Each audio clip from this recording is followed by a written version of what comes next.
Hi అండి.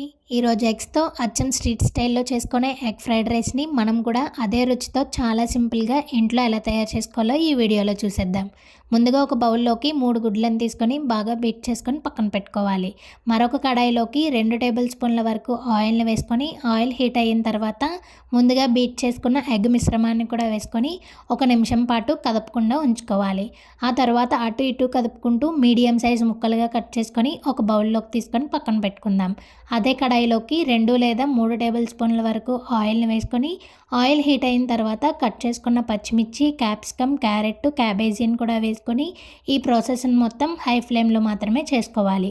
అవి fry అయిన తర్వాత ముందుగా ఫ్రై చేసుకున్న ఎగ్‌ని కూడా వేసుకొని 2 నిమిషాల పాటు ఫ్రై చేశాక ముందుగా ఉడికించుకున్న రైస్‌ని వేసి 1 టేబుల్ స్పూన్ వరకు కారం, రుచికి సరిపడా ఉప్పు, 1 టేబుల్ స్పూన్ వరకు గరం మసాలా, 1 టేబుల్ స్పూన్ వరకు సోయా సాస్, 1 టేబుల్ స్పూన్ వరకు వెనిగర్, హాఫ్ టేబుల్ స్పూన్ మిరియాల పొడిని వేసుకొని బాగా కలిసేంత వరకు కలుపుకోవాలి. ఇలా కలిపిన తర్వాత ఇందులోకి కొంచెం కొత్తిమీరను కూడా వేసుకొని 1 నిమిషం పాటు ఫ్రై చేశారంటే ఎంతో టేస్టీగా ఉండే ఎగ్ ఫ్రైడ్ రైస్ రెడీ. మరి మీరు కూడా ట్రై చేసి ఎలా వచ్చిందనేది కామెంట్ సెక్షన్లో కామెంట్ చేసేయండి. మరి ఈ వీడియోకి ఒక లైక్ ఇచ్చి సబ్స్క్రైబ్ చేసుకోండి.